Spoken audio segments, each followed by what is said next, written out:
Bienvenidos y bienvenidas a este nuevo encuentro de yoga. Hoy tenemos un tema importante y profundo, la tradición en el mundo actual. Y bueno, para comenzar tengo una reflexión en forma de pregunta. ¿Qué es la tradición del yoga? En el momento actual no hay duda de que estamos viviendo un yoga arraigado en las sociedades occidentales que cuenta, según Ibis World, en el 2020 con 100 millones de publicaciones en Instagram. Y bueno, yoga es una palabra, es una idea con sus significados, un camino espiritual, un arte, una disciplina, una cultura, todo con más de 3.000 al menos como poco años de historia. Y solo en los últimos 100 años el yoga ha nombrado más cosas y más cosas muy diferentes. Por ejemplo, estilos de práctica física, una vida sana, un deporte, exhibicionismo, bienestar, atención plena, reducción del estrés. Además, una de las características más evidentes de la llamada tradición de esta disciplina o camino milenario es la relación guru-chela entre el maestro y el discípulo, una estructura patriarcal y jerarquizada donde las haya, en la que el maestro, en el 99% de los casos hombre, elegía y aceptaba a sus discípulos, hombres también, dicho sea de paso. En este mundo actual esto parece haber cambiado, porque ahora son los practicantes o los discípulos, entre comillas, quienes eligen incluso un estilo. Se prueban decenas y decenas de profesores y además la mayoría de los practicantes y ahora del profesorado son mujeres. El yoga llamado tradicional se identifica además con el alejamiento de lo mundano, el alejamiento de lo sensorial, el alejamiento del mundo, vamos a decir, materialista y cambiante. Sin embargo, el yoga posmoderno tiende a involucrarse en la sociedad, incluyendo, por un lado, un tipo de implicación un poco más de servicio, pero por otro, como una moda, e incluso como una posibilidad de integrarlo en la propia vida desde el punto de vista tecnológico y, por supuesto, globalizado, ¿no?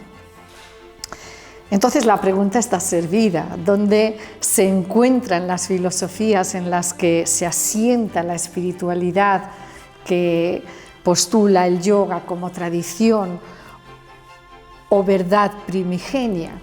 El yoga de nuestros días se inspira más en la inclusividad de cualquier perspectiva que no en uno de los sistemas de pensamiento antiguo desarrollado en su nombre. En general, enfatiza o no enfatiza en nada específico, pero sí está presente en la alimentación, en el trabajo, en la educación, en la imagen, en la comunicación.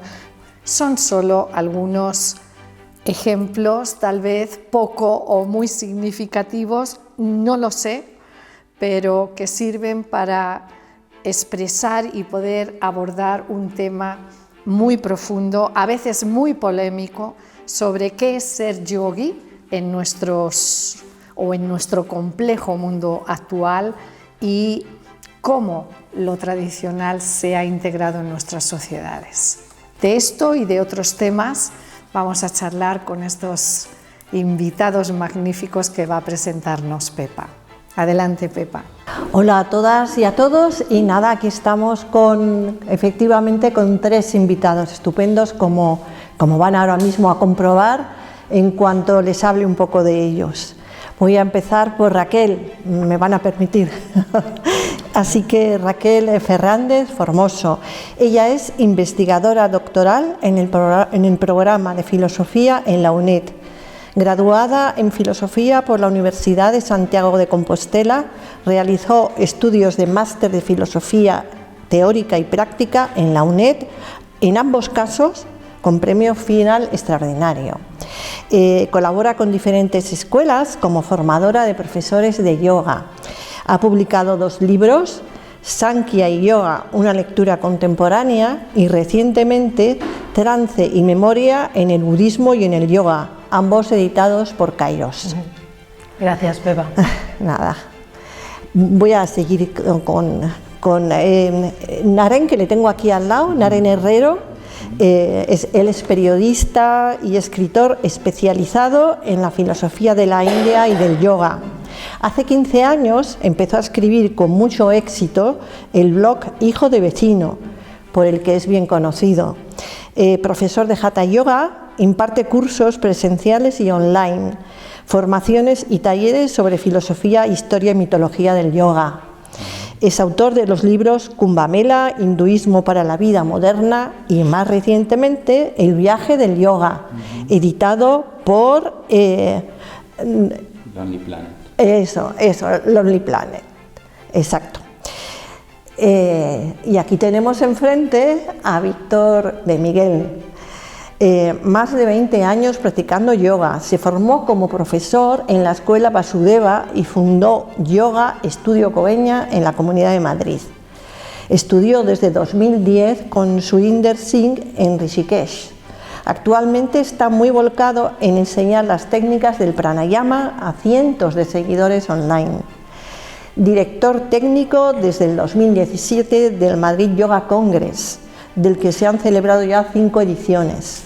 Organiza viajes en grupo de yoga y espiritualidad a la India y al desierto de Marruecos. Si alguien quiere puntualizar algo o ampliar, estáis a tiempo. Yo solo matizaría que ya no soy investigadora doctoral, soy profesora en la UNED, pero la biografía que leíste creo que es de hace un par de años, pero está igualmente muy bien. Vale, gracias. Y bueno, y presentados los 3 invitados, yo voy a retomar la pregunta con la que empezaba Maite, que es ¿qué es la tradición del yoga? ¿Cómo la podemos, digamos, no sé si describir, pero hablar de ella en pocas o no tantas palabras? ¿Quiere, Raquel? Bueno, la pregunta es inmensa, ¿no? Yo empezaría un poco pues poniendo el énfasis en la palabra tradición así en singular, cuando hablamos de yoga. Porque efectivamente la pregunta sería, ¿hay una tradición de yoga? Y a la luz del estudio, ¿no?, de la historia del yoga, la respuesta es no, hay muchas tradiciones, ¿no? Entonces, cuando hablamos, por ejemplo, de cómo traer aquí la tradición del yoga, habría que preguntarse cuál de ellas. El yoga jainista, el yoga budista, los yogas que surgen en el siglo XX, qué tipo el yoga de los Pashupatas tántricos, el yoga de Patanjali, ¿no?, que tenemos como una gran riqueza a nivel de tradiciones y a veces tendemos como a reducir el yoga a solo una o 2 de ellas, ¿no?, cuando todas nos pueden como aportar mucho a nivel de práctica. Entonces yo empezaría pluralizando ya la palabra tradición, no sé qué os parece. A mí me parece que es lo más correcto. Yo personalmente creo que una de las características de la historia del yoga es la diversidad de sistemas de pensamiento que se han creado en su nombre. Adelante. Digamos que un poco, si queréis añadir algo, Naren, ¿no?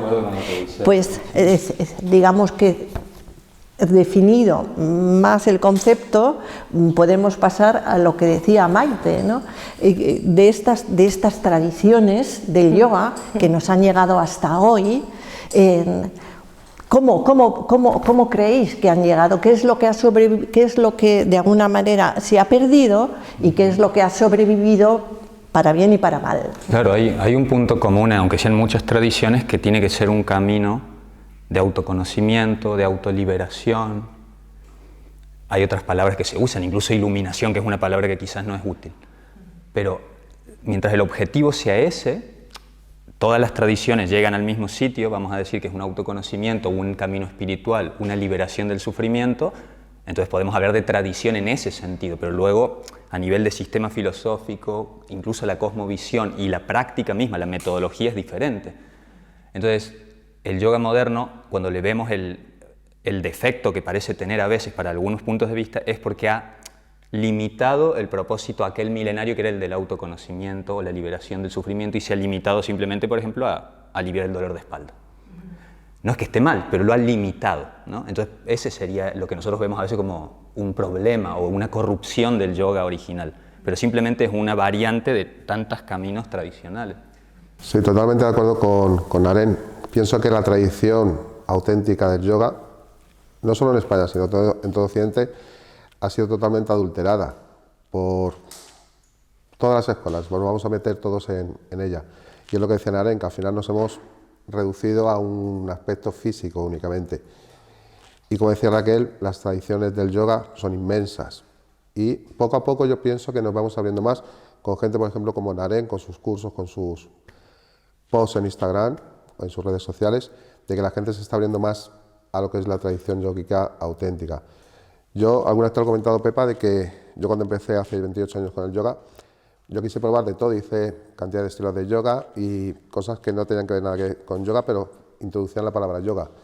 Y llevo unos años en los que intento hacer lo más auténtico el yoga que yo he estudiado realmente con mi maestro aquí en España y en India. O sea que antiguamente sí cogía cosas que sabía perfectamente que no eran yoga y ahora estoy tratando de hacerlo más auténtico, más genuino. Pero pienso que está adulterado en todo. Pero la cuestión es, ¿qué es lo auténtico? Porque hablas de una tradición auténtica, ¿cuál? A los 8 pasos de Patanjali. Vale. Claro, pero ahí hay un debate ya servido. Claro, ya estamos hablando de algo concreto. A que realmente trates de seguir esos 8 caminos, Ya. esos 8 pasos, y no quedarte con solo uno o con 2 de esos 8 pasos. Entramos en el Yoga Sutra un poco. ¿Y porque es interesante? Porque realmente se ha convertido en el texto canónico del yoga, ¿no? A nivel mundial. Y estamos hablando de un texto de renuncia, de absoluta renuncia, que busca que te conviertas en un kevalin, es decir, en que te aísles para siempre, que ganes una liberación que al final te va a impedir actuar e intervenir en la vida, porque era un modelo brahmánico ascético muy fuerte. Que ese yoga fuese tan importante a nivel histórico no está nada claro, siempre tuvo importancia, pero había otros muchos yogas, competían entre sí, los tantrikas rebatieron y discutieron ese yoga por muchas razones, ¿no? Hay un debate interesante. Y un poco ha llegado hasta nosotros de esa forma, simplificando, gracias a Swami Vivekananda, bueno, a toda una estrategia que hubo a partir del siglo XX, de decir, esta es la tradición del yoga y emana de Patanjali. Pero ahora ya sabemos que eso no es así, había muchos otros yogas, ¿no? Y el tema es, ¿cómo puede ser actual el yoga de Patanjali? ¿Cómo podemos hacerlo actual para nosotros hoy? Que vivimos en un mundo del que no queremos renunciar, o yo por lo menos no quiero renunciar, y claro, ese Ashtanga Yoga está pensado para que tú renuncies. Por ejemplo, yamas ni yamas. Es una moral provisional. Es mientras tú no alcances la liberación. No es para que tú vivas perpetuamente en yamas y ni yamas. No sé si veis esto. Entonces, claro, es muy curioso y paradójico ver personas que no quieren renunciar al mundo tomando como texto fuente un texto como el de Patanjali que te dice que tienes que buscar nirodha, la cesación, ¿no? La cesación total, ¿eh? Sin matices. Yo estoy completamente de acuerdo contigo, con matices. Los matices son que, por supuesto, es verdad que por vía de todo lo que ha sucedido a finales del siglo XIX y principios del XX, parece que los Yoga Sutra de Patanjali son el libro de referencia del yoga auténtico, cuando verdaderamente hay otros yogas alrededor. Parece que los yamas y niyamas recogen en sus valores éticos, ¿no? También todo lo que fueron las enseñanzas de Buda. Eso hay algún estudio que hoy en día lo matiza y Agustín Paniker, por ejemplo, del director de la editorial Kairos, ha estudiado mucho y ha profundizado mucho en ese tema. Pero lo cierto, es decir, hay como dos maneras según mi opinión, de mirar esto. Una es la manera en que lo estás mirando, que es decir, no puede ser que sigamos pretendiendo hacer de esto el gran el yoga auténtico, porque hay otras posibilidades. Otra mirada podría ser que, visto y considerado que ese es el consenso generalizado de que habrá que evolucionar lo que dice Patanjali ahí, y habrá que evolucionarlo y no tenerle miedo a una evolución que hace también cambios. Totalmente. Y lo han hecho muchos yogis del siglo XX. Exacto. Entonces, a lo mejor los yamas y niyamas puede que no deban seguir significando lo que significaron en un periodo en el que el abandono de lo mundano era la única vía de salvación, cuando hoy estamos en lo contrario. De toda esa resignificación que se ha hecho de los conceptos del yoga, digamos, más clásico, por no decir tradicional, ¿no? ¿Cuáles son los que hoy día tendrían una aplicación más clara, pues para seguir un poco en el camino del yoga, que es el de la mejora personal y de la mejora de la sociedad, ¿no? Si se me permite, en el caso de los 8 pasos, todos. O sea, no hay uno que se pueda sacar ahora y decir, no, ahora este no es necesario. Otra cosa es reactualizarlo. Entonces, si Aparigraha era el voto de pobreza de un monje, era el voto de pobreza, no tengo nada, y ahora lo traducimos como no acumular innecesarias cosas. Entonces, bueno, si tienes 3 pares de zapatos, no te compres 4, o cosas así se dice ahora. Cada quien lo aplica a su forma, ¿no? Pero no es el voto de pobreza, porque entonces todos los alumnos se irían corriendo de la escuela y no querrían vernos más, porque ¿cómo vamos a hablar de voto de pobreza en una sociedad que justamente tiene como paradigma el acumular materialmente? Hay una contraposición que hay que actualizar. Lo que decía Raquel, sí, ¿no?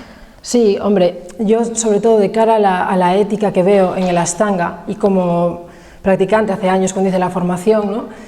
Decía, bueno, esto es una base y está muy bien, procede del budismo, del jainismo, sobre todo, esos yamas y niyamas, como decías, Maite. Pero claro, en el mundo complejo en el que yo estoy, siglo XXI, mundo globalizado, a mí esto no me satisface, es decir, no me resuelve en nada salir con una lista de 5 abstenciones, por muy loables que sean, que me dicen no violencia, no dañar. Vale, de acuerdo, pero ¿dónde me sitúa eso en el debate de la eutanasia? ¿Dónde me sitúa eso en un mundo en el que las mujeres estamos luchando aún por el derecho al aborto? En la gama de violencias simbólicas que hay, ¿cómo lo gestiono? Eso es. No dañar, me quedo como... hay muchos problemas que no son de blanco o negro. Lo mismo no robar. ¿Qué es no robar? Vale, no sacar la cartera a alguien, bien, hasta ahí. Pero luego, en mi vida, con un sistema económico en el que estamos, no estoy robando a menudo en mis actos, comprando en ciertos lugares, ¿no? Es decir, ahí hay mucha gama, hay mucho que pensar, no es tan sencillo. No es lo que decía Maite, de ir actualizando los distintos estudiosos que ha habido de la Ashtanga Yoga, han ido aportando su punto de vista, yo creo. No sé si Naren me lo puede confirmar o no. Y a día de hoy debería haber más estudiosos de ese tipo de textos e ir actualizando las cosas con las que estamos actualmente viviendo los occidentales. Yo creo que, vamos, no lo sé, vosotros me lo confirmáis, pero yo creo que todos los profesores, de alguna manera, intentáis adaptar, ¿no? Lo que estos conceptos, claro.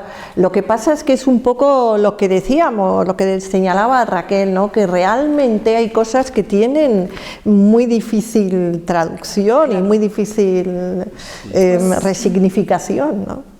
Interpretación, más que significados, la interpretación. Porque ha cambiado mucho la sociedad, claro. Que son preguntas que todo el mundo tiene que hacerse individualmente, no es algo que un profesor te pueda dar.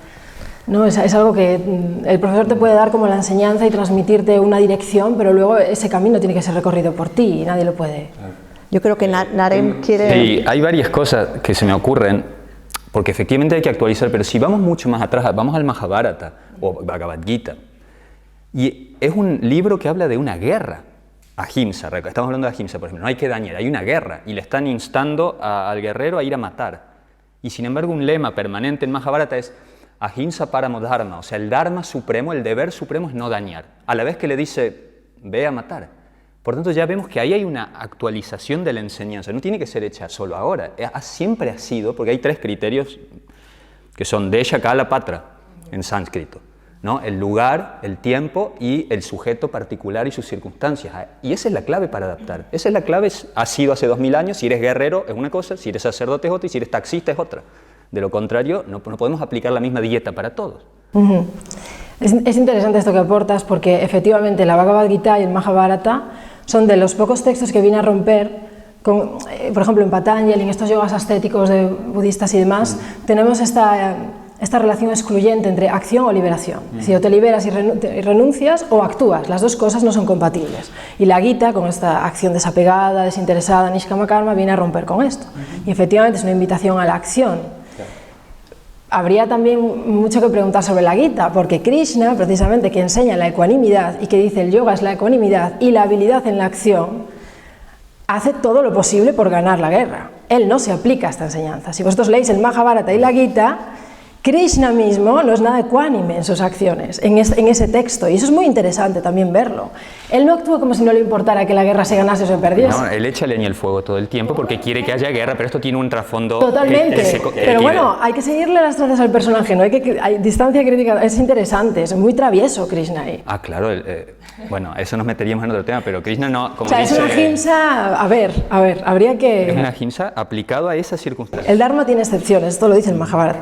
Es que yo pienso que son dos textos que siempre han aceptado interpretaciones dependiendo del paradigma interpretativo. Entonces, dan para mucho, porque aunque el Karma Yoga que expone la Gita no tenga los significados que pueden servirnos hoy en día, porque no los tienen, sí yo puedo hacer una interpretación del yoga del servicio con lo que hoy en día conviene, que es el voluntariado en la guerra de Ucrania, el voluntariado en el África del hambre, el voluntariado en etcétera, etcétera, ¿no? Y entonces puedo llegar a la conclusión de que la Gita es muy moderna o posmoderna, o como lo queramos llamar, y que está a la orden del día. Vale, venga, podemos hacer ese ejercicio, pero en verdad, las enseñanzas en general tradicionales, en muchos aspectos, se han quedado tal cual y deben ser, yo no digo reinterpretadas, sino verdaderamente evolucionadas y cambiadas, porque una cosa es, y en muchos sentidos,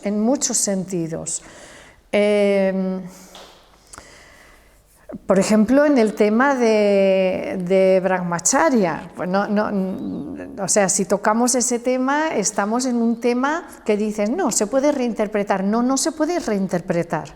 Hay que cambiarle su significado de todas, hay que hacer un salto en la historia también, y que los yogis del siglo XXI aportemos también nuestro granito de arena en ese sentido, ¿no? Quien dice eso, la relación Guru-Chela, es que no existe, pero en un grado incluso ya muy de perpetuar, como en muchas partes de las sociedades, todo el área patriarcal, que debe desaparecer. O sea, no es que deba ser reinterpretado, es que debe desaparecer, debe convertirse en otra cosa.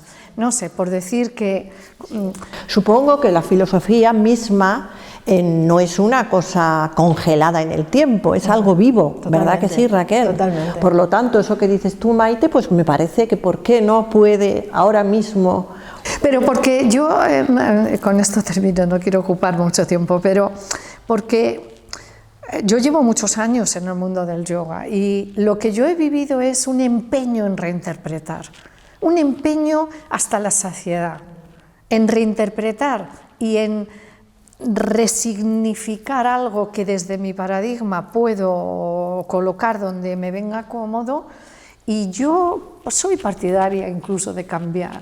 O sea, es que este espíritu que estás abriendo, ¿no?, de cambio y de ruptura, ¿no?, con algo que dices tal vez ya no nos sirva, a mí me está evocando Sri Aurobindo, que es un yogui del siglo XX, que él cambia directamente las bases del yoga.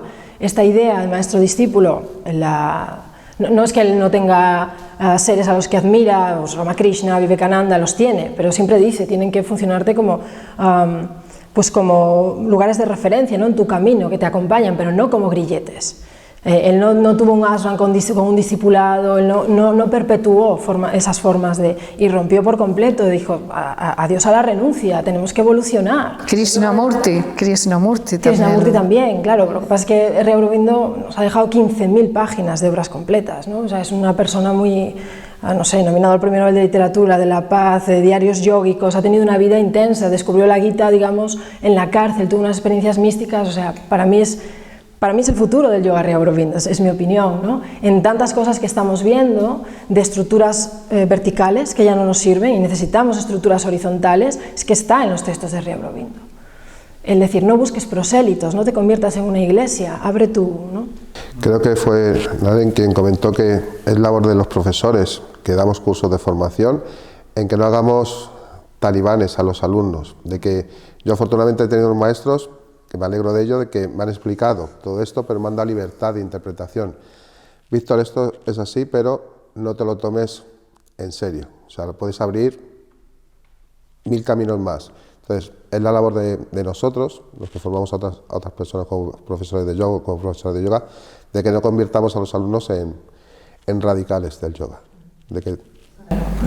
Bueno, yo voy a discrepar. Claro que sí. Porque es como que soy tradicionalista en un punto y yo creo que no hay que, o sea, que se puede cambiar todo lo que haya que cambiar, pero que hay tantas cosas que no hay que cambiar y simplemente hay que saber aplicar.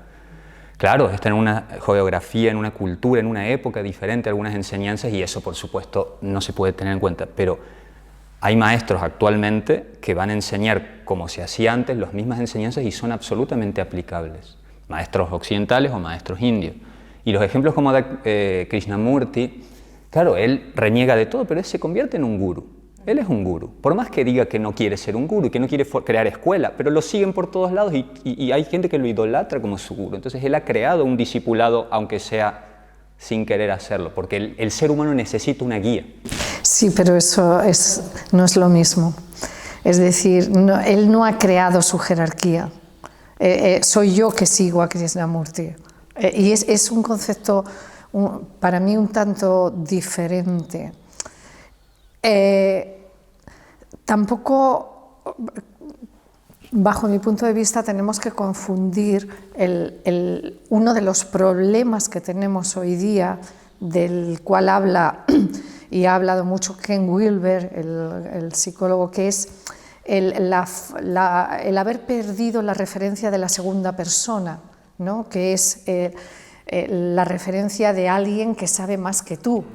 Y esto es un problema acuciante hoy en día, esta falta que lo dice la canción de Serrat, ¿no? de que cualquiera es un maestro, es un burro, da igual todo, ¿no?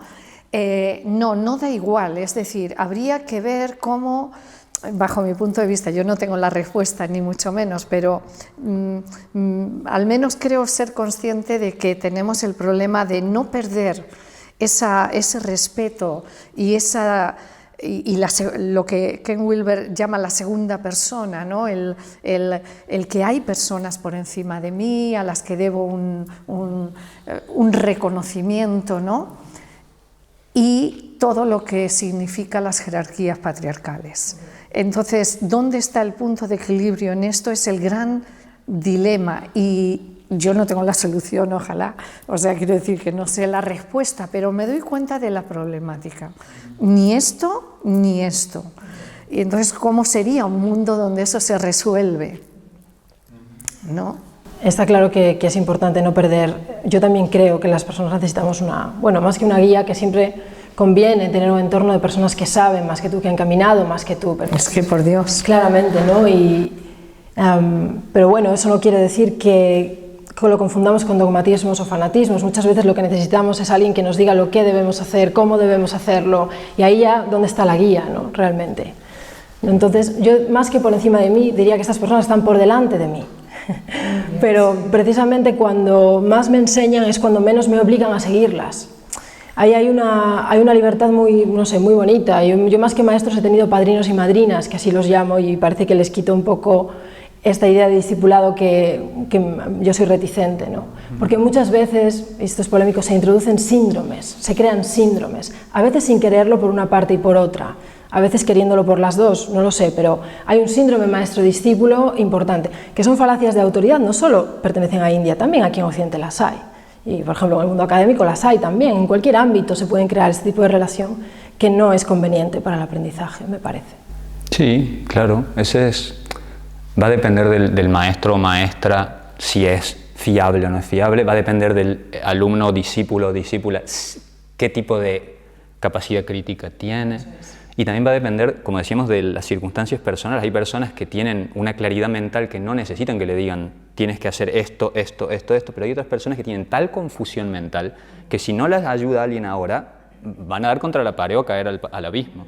Entonces también eso yo creo que es dependiendo de la persona. Hay personas que necesitan a alguien que realmente lo lleve de la mano y otros que solo necesitan 2 pautas. Ha sido así antes y sigue siendo así, me parece. Pero ¿cómo resolvemos un poco las exigencias que llevaría pues, llevar una vida realmente de yogui tal como se concebía, con una serie de renuncias? Antes lo hemos apuntado un poquito, ¿no? Pero me gustaría ahondar un poquito más en este tema. ¿Cómo podemos ser yogis y no yoguistas, ¿no? O si queremos ser yogis o no queremos. Quiero decir que es válido llamarse yogi cuando vas 2 días a clase. No. Durante muchos años, por ejemplo, ¿no?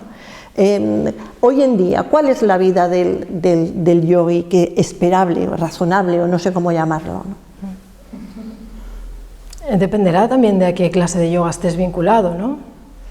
Es decir, de qué, no sé, qué forma de entender el yoga es la que más has trabajado, en la que has profundizado, que te ha transformado. Y una vez, digamos, escoges o incluso haces una mezcla de varias, pero una mezcla sólida que se sostenga, pues dependerá de esto, ¿no? Es que es una pregunta compleja. La pregunta sería, ¿por qué queremos ser yogis? Eso ¿Por qué no es el propósito. El término, ¿no? Claro, depende del propósito que te pongas, pero y otra vez volvemos a las enseñanzas tradicionales. Hay unas cualificaciones para ser un practicante de yoga, aspirante a yogi, y son tener anhelo por el camino espiritual, tener anhelo por la liberación, tener paciencia y tener, fe. ¿Fe en qué? Bueno, en el método, fe en la enseñanza, fe en el maestro o maestra, también adecuado aquí. O sea, una persona que no tiene eso ya no podría ni empezar. Ya. Es decir, que no está al alcance, naturalmente esto no está al alcance de cualquiera, o dentro de las ambiciones de mucha gente, ¿no? Yo por lo que veo en mis clases de yoga, en clases de yoga de los compañeros, lógicamente lo que dice Naren, que si no cumples esas expectativas, no tendríamos nadie alumnos prácticamente en España, vamos, estamos en España. Entonces, el yoga se está abriendo gracias a la publicidad, a carteles que vemos en el metro, en televisión, tal y cual, pero realmente la gente no se acerca por una espiritualidad. No van a cumplir esos 3 requisitos que dice Naren. ¿Aceptamos a esa gente como practicante de yoga? Lógicamente sí, porque muchos de esos practicantes, con el paso de los años, van a empezar a buscar esos 3 pasos.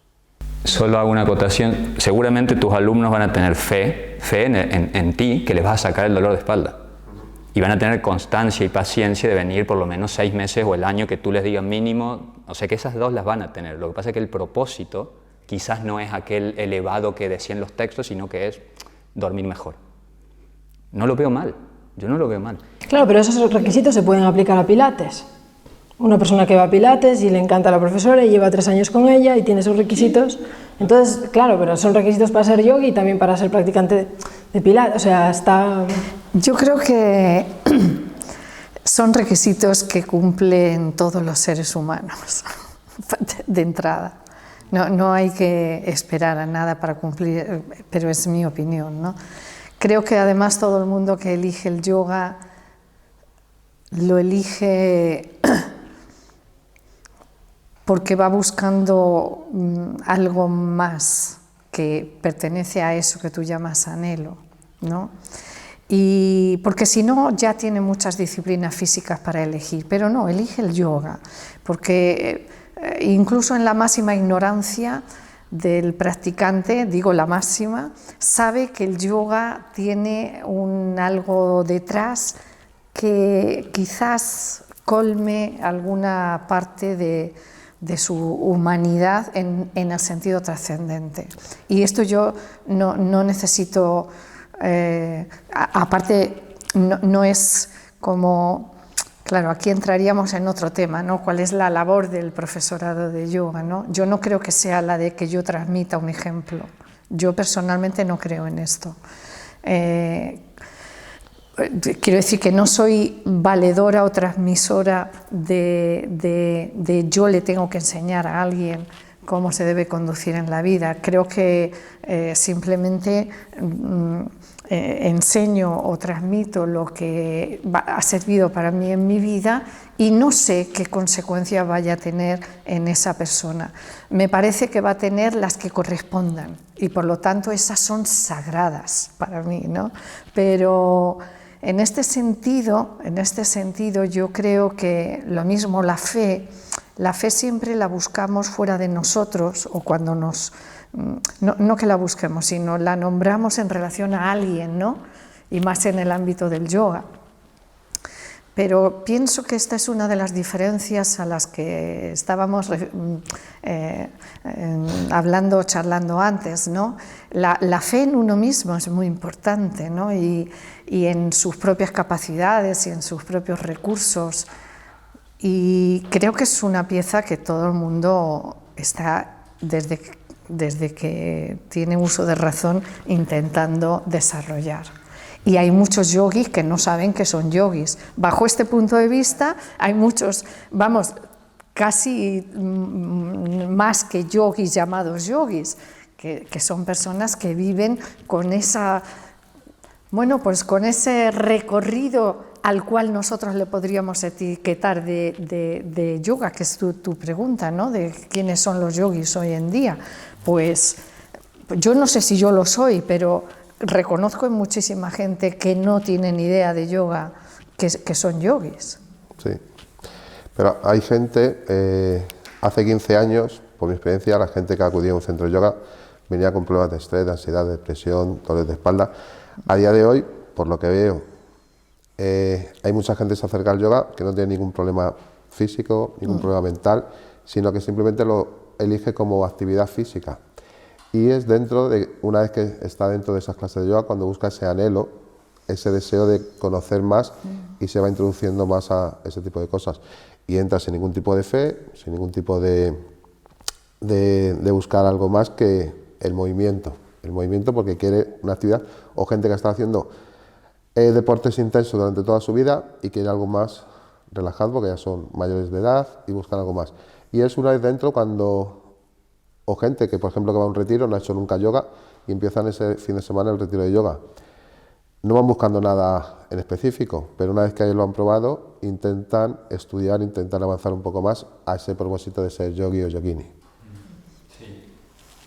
Y enlazando un poco con esto, ¿no?, que estamos comentando, y sobre todo con esta idea de yogis que no saben que lo son o que no dirían que lo son, pero porque hemos hablado mucho de la fe, ¿no?, o lo hemos comentado, y esto me gusta mucho. La palabra sánscrita para la fe, que es Shraddha, la etimología es muy bonita y nos puede ayudar un poco a entender cómo adaptarla hoy, ¿no?, cómo entenderla hoy, que no es la fe de las religiones monoteístas, ¿no?, en absoluto, y que quiere decir literalmente, etimológicamente, es poner da en el corazón Shraddha.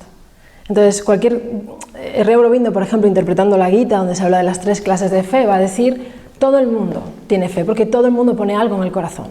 Puedes poner dinero, puedes poner sexo, puedes poner unas metas laborales, o puedes poner el anhelo a lo divino, ¿no?, iba a decir. Puedes poner muchas cosas. La calidad de tu vida va a depender de aquello que pongas en tu corazón, ¿no? Entonces, hay mucha gente que pone en su corazón cosas muy grandes, metas muy loables, ¿no?, que los hacen ser, pues, unas personas brillantes, ¿no?, que iluminan de lejos, y a lo mejor no practican yoga, ¿no?, pero es porque tienen el corazón abierto a algo extraordinario. Porque el propósito que habías nombrado, todo está en el propósito. El propósito no dice en la liberación, no, pero claro, pero efectivamente hay un propósito ahí muy, muy lúcido. Una vez me pidieron que escribiera un texto para trabajar en un centro de yoga, y una de mis frases fue que he aprendido casi más yoga de gente que no practica yoga, y me hicieron quitar eso del texto. Y era cierto, o sea que hay yogis que no saben que son yogis.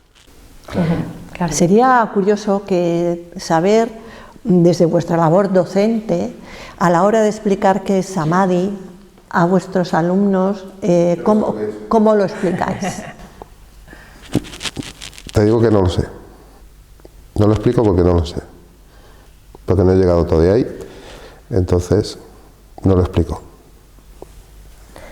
Bueno, yo desde la actitud de filósofa, no de practicante, sino de cara a explicar en mis clases de filosofía en la UNED, en Pensamiento de la India, pues los 8 pasos de Patanjali o el Samadhi, que es más bien un término budista. Samadhi en tanto concentración, vamos a empezar por ahí, porque es concentración, después ya es absorción meditativa y en cada... claro, adaptándolo a hoy, ya para empezar, podría ser, más que Samadhi, un paso antes, yo hablaría de Sattva. Esta cualidad de, digamos, hacer que tu mente sea diáfana, clarificar, despejar, ir limpiando, ¿no? La importancia de un intelecto que no está acosado por 1000 contenidos, ¿no? Que sabe manejar los contenidos, que sabe, cuando algo le sucede, tomar la distancia como para decir, reacciono, y si reacciono, ¿cómo lo hago? ¿No? Es esa sattvificación que precede a todo Samadhi, me parece, ¿no? A toda esa... Me parece importante, incluso ahora mismo, como... a nivel ya como una actitud ciudadana, o sea, política, decir, no dejarme llevar por las prisas, no dejarme llevar por la aceleración, sino poner calma para luego tener una distancia crítica con el mundo y... ¿Por qué lo has definido como concentración? Porque Samadhi, o sea, en el canon Pali, sobre todo, es concentración. Claro, es una concentración muy especial, pero normalmente se le da esa traducción. Después de esa absorción meditativa, etc.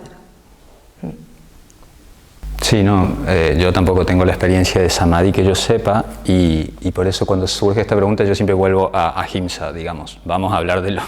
Espera, ¿tú cómo te llevas con tu pareja y con el vecino y en el supermercado? Es como que... Y por supuesto, si yo lo tuviera que enfocar como docente, hablo de la atención, de ser vigilante en dónde está tu atención, que eso es básicamente concentración.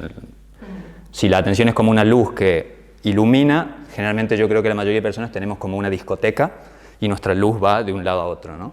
Entonces, con que solo empieces a poner tu luz en un mismo lugar, un periodo de tiempo prolongado, eso sería dharana, sería concentración, ¿no? Y ahí nos quedamos. Yo, Samadhi, ¿qué voy a decir? Bueno, os veo muy reciclados. Claro, pero eso que acabas de comentar, ese ejercicio de dharana y tal, ya sattvifica, es como despejar la mente y luego, efectivamente. Sí. Bien. No sé... ¿Queréis decir algo más? Yo, ahora os queda un poco lo más difícil, yo creo, en este tema, que es, vamos a extraer, no sé si reciclados o resignificados o qué, pero las ideas, los pensamientos que nos vienen de las tradiciones del yoga y que hoy nos van a servir más para vivir, no sé, espiritualmente mejor, ¿no? ¿Qué salvaríais? O ¿qué salvaríais? Porque a lo mejor no se ha perdido, ¿no? ¿Qué subrayáis? ¿No? El ser buena persona, que incluye todo. Bueno, vale, yo he escuchado este dicho y a veces que ser bueno no alcanza. Que en yoga, el yoga tradicional va a decir, ser bueno no alcanza. Ser bueno está bien, pero si tú lo que quieres es liberarte del sufrimiento, autoconocerte, ser bueno no alcanza. Las reglas éticas son fundamentales, pero no son suficientes. Esta es la idea en el yoga, cuando uno empieza a ver ciertos textos, vamos a decir, no todos, porque seguramente no todos van a estar de acuerdo, pero ciertos textos. Entonces lo que sí se va a salvar siempre es que todo está dentro. Todo al final va a estar dentro y no fuera. Todo, vamos a tener que definir todo, pero esa plenitud que estamos buscando, no hay que rechazarla fuera, pero al final va a estar dentro. Yo creo que esa enseñanza que es tan antigua, jainismo, budismo, hinduismo, sikhismo, shramanas, sigue válida, sigue vigente. Esa es la principal. Vivimos en una sociedad que me parece que está cada vez más hacia afuera, entonces con más razón el yoga hace de antídoto ahora. Aunque entren por el movimiento, tal cual, pero hace de antídoto que presenta justamente la contraparte. Si está bien dado, si el alumno está receptivo, o alumna, por supuesto. Eso creo que sería lo esencial. Raquel. Bueno, yo salvaría un aspecto que no se ha salvado ya, que ya se ha perdido y que no está normalmente a nivel de practicantes o lo veo poco, pero en mi relación con el yoga, que también pasa por los textos, bueno, es una relación así bastante diversa. Hay algo que siempre me ha fascinado del yoga, desde que comencé a formarme y demás, y en la filosofía, y es la magia. Que en este siglo XXI y con un mundo tan cientificista en ocasiones, pues es un aspecto del que tenemos reticencia, ¿no? Con el que tenemos reticencia, y de hecho los practicantes normalmente el tema de las siddhis, los poderes mágicos, no se les enseña, porque hemos ido por una narrativa mucho más terapéutica, mucho más en detrimento de algo que el yoga siempre ha mantenido, y es el aspecto de la magia. O sea, tanto el yoga a nivel de literatura, el Mahabharata, etcétera, como incluso, ya veis, en un tratado como el de Patanjali, un tercer capítulo, las vibhutis de pronto, ¿no? Enumera toda una serie de poderes, pero no es la magia en tanto poder, el poder de la invisibilidad, el poder de entrar en la mente de otros, sino la idea de este desafío constante a las leyes de la naturaleza. Siempre ha estado presente en el yoga. Es decir, para que me explique, la idea de que no podemos creer que ya sabemos cómo son las cosas, que la realidad ya está dada, que tu naturaleza tiene estos límites. El yoga siempre está desafiando, que puede haber capacidades extraordinarias, que lo inesperado está abierto, que hay que estar abierto a la magia. En ese aspecto siempre me ha fascinado de todos los yogas. Esto creo que sí que está presente en todos, incluso los más ascéticos, ¿no? Que nada está ahí dado, los límites los pones tú. Y que, si puedo agregar algo, es como que hay un ámbito que es no visible y misterioso, que en la sociedad actual es como que está negado directamente, no se le pone atención. A mí me parece muy interesante, no había reflexionado nunca en este aspecto, así que lo agradezco, voy a pensarlo bien y a profundizar en esto. Lo que me inspira es a decir que justo porque llevaría a esa parte de incertidumbre que tiene la existencia, ¿no? A esa parte de no saber, y esa parte para mí siempre me ha contactado con una necesidad de estar en el mundo real, ¿no?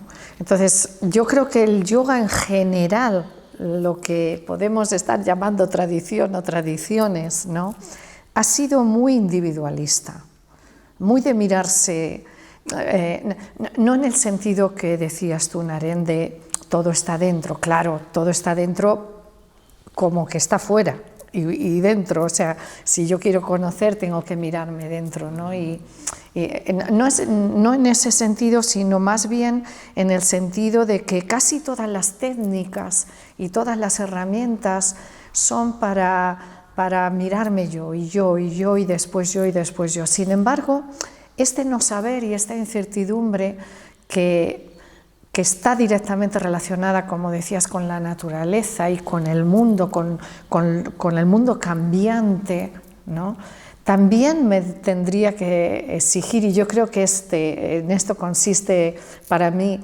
la posible evolución del yoga, ¿no?, que es volver a uno mismo a través del mundo real, es decir, no a través del aislamiento y del abandono de lo sensorial o lo mundano o de la naturaleza, sino justamente un recorrido que va por otro lado y que me devuelve al mundo. Y entonces es en ese contacto con la realidad del mundo que yo puedo mirarme a mí, ¿no? Es como un mismo recorrido, pero por carreteras diferentes, quizá. No sé, tampoco lo tengo muy colocado, pero yo lo veo así. Creo que el yoga actual nos requiere a otra película, que no es la película de irme a los Himalayas con un maestro que encuentre o con no. Los Himalayas ahora están aquí en primera fila claro, y entonces ¿cómo vamos a vivir eso? ¿Y cómo vamos a relacionarnos con el yoga, que ha hablado de otro recorrido, por otro lado, por otras aldeas y otras, ¿no? Y entonces ahora, ¿qué hacemos con esto? Es un poco, para mí la interrogación está ahí. No sé cómo lo... Yo creo que este yoga solipsista o individualista, no sé si, hay como yo he escuchado muchas veces que hay que ampliarlo, pero ya cuando uno ve los textos tradicionales, ve que es un deber, digamos, una deuda que tiene el estudiante de luego transmitir la enseñanza. Es decir, no está permitido en general que se vaya a la cueva y se quede con el conocimiento, tal como hizo el Buda, famosamente, que dudó qué hacer con eso, ¿no? Y los dioses le piden, enseña esto, pues eso es en el budismo, y en el hinduismo también pasa lo mismo. Están los textos que lo dicen. Entonces, yo no sé si este individualismo que tenemos no es más de la sociedad moderna que del yoga. Por supuesto que de la sociedad también, pero por otro lado. Claro, hay una enfermedad que es el narcisismo, diría yo, actual, ¿no? Pero eso es otra película. Digamos que yo me refería, por supuesto, a otra cosa, ¿no? Que este momento en el que yo, o alguien me dice, ve a transmitir esto, o yo me siento con la potestad, entre comillas, no sé si es esta la palabra, de transmitir eso. Yo creo que hay una acción anterior a esto, que pasa por la comunidad, ¿no? Hagámoslo juntos, hagamos los descubrimientos juntos. No esperes a que yo descubra y luego te lo transmita. No sé, no lo tengo colocado, ¿eh? Es otra noción de yoga desde la horizontalidad, yo creo, Maite, lo que... Sí. Por otro lado, yo creo que el yoga, no sé a qué tradiciones te refieres, Naren, pero tiende a ser muy individualista, porque incluso aunque es cierto que el maestro final enseña y se muestra al mundo, por ejemplo, Patanjali compuso un libro sobre renuncia, no sabemos nada de Patanjali, pero alguien tuvo que componerlo. Eso ya fue eso ya viene de un anhelo de enseñar, si no, no existiría el Yoga Sutra. Con todo, lo escribió para que los demás se retirasen, uno por uno. No lo escribió en este espíritu, ¿no?, de horizontalidad. Entonces, yo creo que invita a la individualidad en mucho sentido, pero porque el propósito es la liberación individual, que es muy loable, pero claro, en esta época y para quien no busque eso, el yoga tiene que, a mi modo de ver, o evoluciona o con esos modelos no podemos aplicarlos a la complejidad de este momento y de esta sociedad. Sí. Pues hay ideas como la historia de Bharadwaja o las deudas que tienen, como el sabio cuando recibe tiene que transmitirlo. Lo que no transmite a todos, transmite a quienes cumplen ciertos requisitos. Y en ese sentido, la modernidad es lo que se suele decir yoga para todos, ¿no? O sea, todo el mundo está aceptado, y es verdad que tradicionalmente no era inclusivo, de ninguna manera era inclusivo, era exclusivo. Eso es así.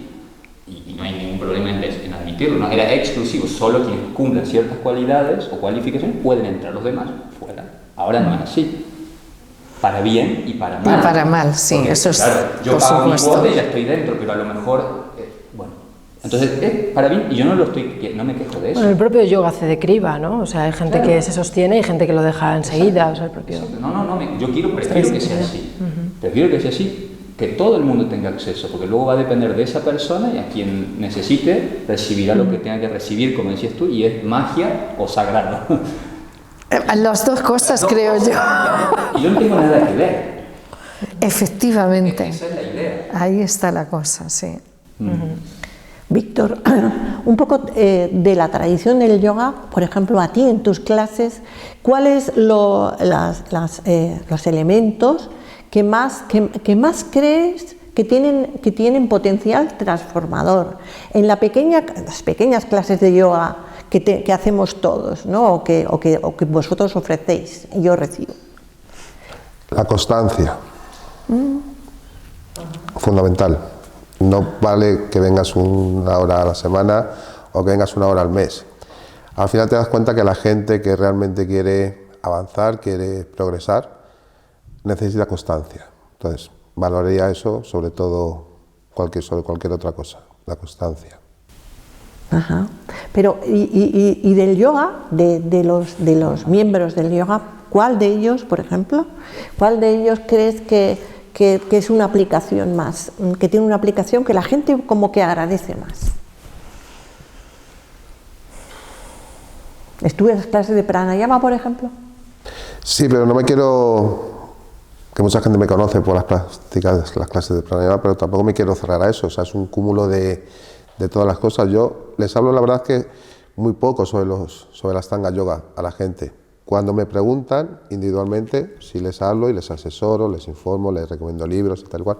Pero en mis clases no hablo generalmente de los 8 pasos del yoga.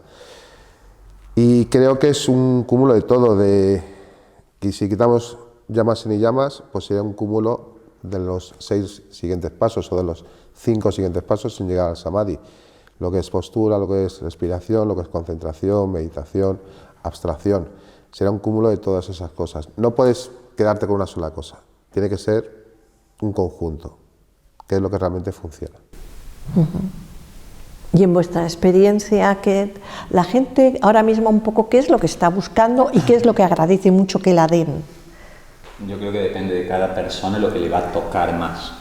Por más que venga por lo físico, supuestamente, lo que le va a tocar. Mi teoría es, hay que siempre dar un poco de filosofía, por decir así, aunque sea 5 minutos en una clase, porque hasta los que han venido creyendo que no les interesa la filosofía, les interesa. Es decir, si tú dices o lees algo les va a tocar de alguna manera.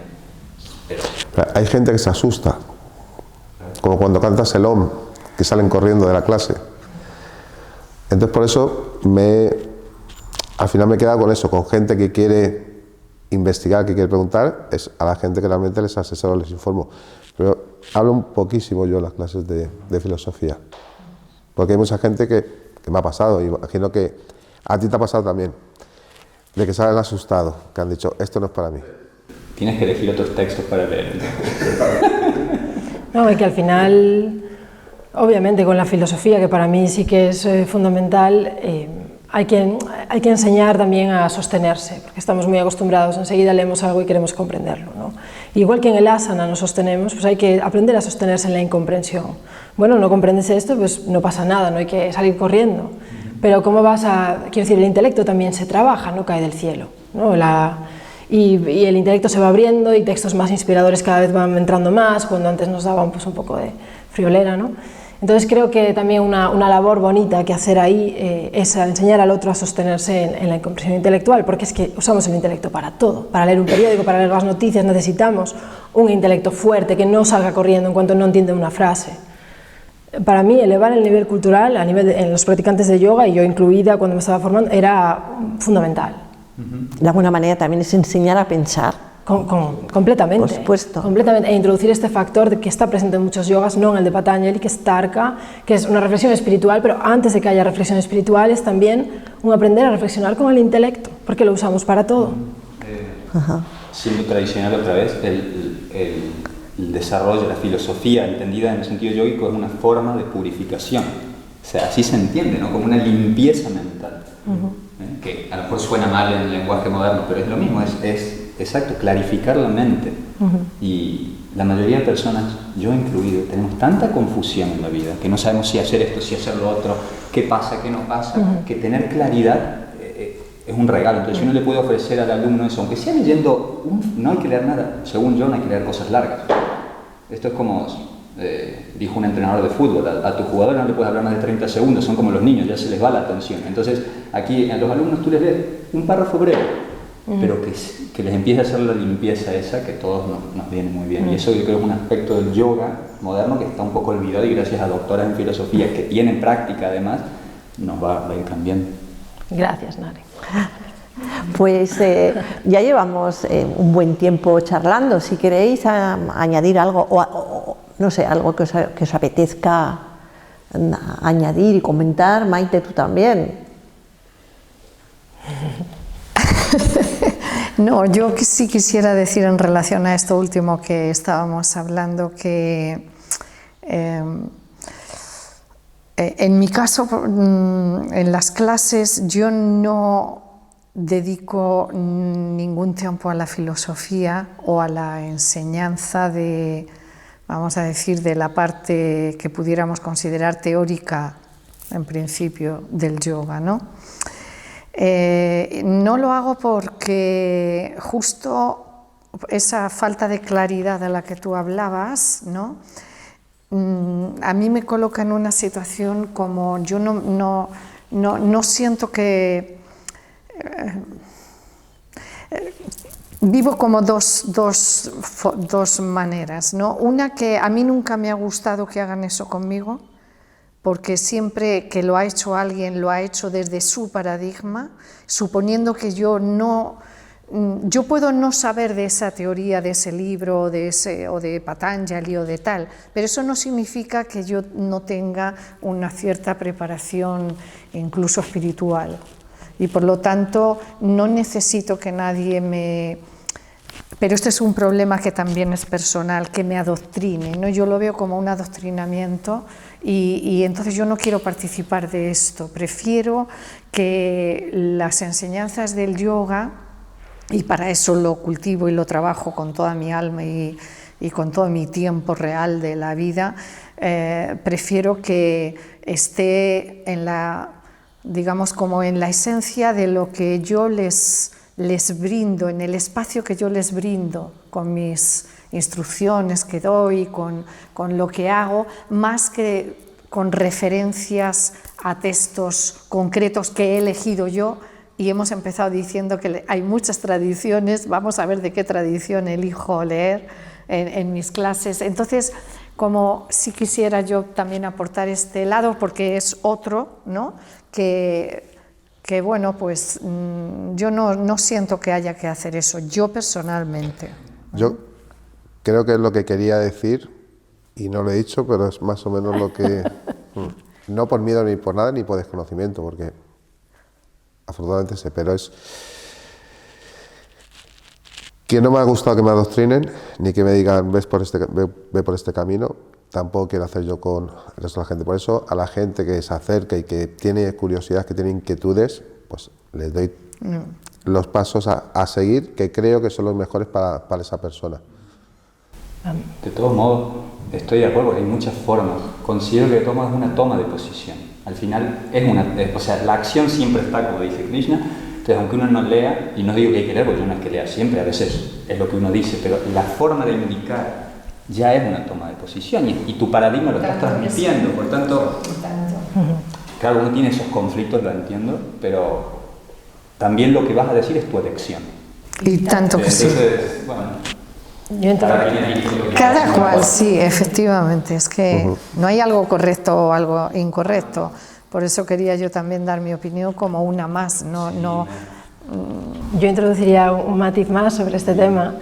Y es que efectivamente el adoctrinamiento a mí no me parece conveniente en el yoga, ¿no? Bueno, pero no hay que confundir la filosofía con el adoctrinamiento. ¿En qué sentido digo esto? En que realmente en una formación ofertar varias tradiciones de yoga, las más importantes, intentar dar una panorámica rigurosa y de todas las filosofías, que es como, por ejemplo, yo he trabajado en varias formaciones. Sí, pero Raquel, una cosa es la formación y otra es una clase de yoga. Estaría bueno que en la formación de profesores de yoga no enseñáramos filosofía. Exacto. Claro que sí. Bueno, pero hay muchas formaciones que no dan todo un panorama, dan Vedanta, imagínate, porque sí, el yoga es Vedanta. Estábamos hablando de la clase normal de los miércoles a las 7. Ya, pero, entiendo, vale.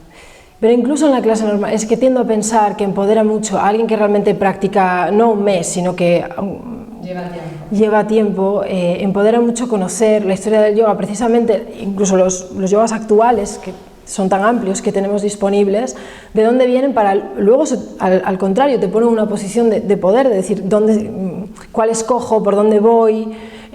Precisamente si no estudias ninguna filosofía es mucho más fácil que te adoctrinen y es mucho más fácil que te manipulen al final. O sea, me parece que si se puede dar, claro, de a poquito, yo ya sé que una clase da para poco, pero dejar al lado la historia del yoga cuando son practicantes avanzados, porque yo no empezaría por filosofía, nunca, o sea, esa confusión mental que todos llevamos al inicio del yoga, para mí no se soluciona con textos. O sea, yo distingo mucho cuál es el papel. La filosofía entra cuando ya hay un trabajo hecho en otras partes que no son tan mentales, ¿no? Pues recogemos esta apreciación de gran filósofa, por supuesto. Pues nada, eso, si no queremos añadir nada más, solo nos queda daros muchísimas gracias a vosotras, a vosotros por invitarnos, por vuestras aportaciones. Gracias por las aportaciones. Gracias a vosotros por la invitación. Y esperamos veros por aquí en otra ocasión para hablar de... Sí, total.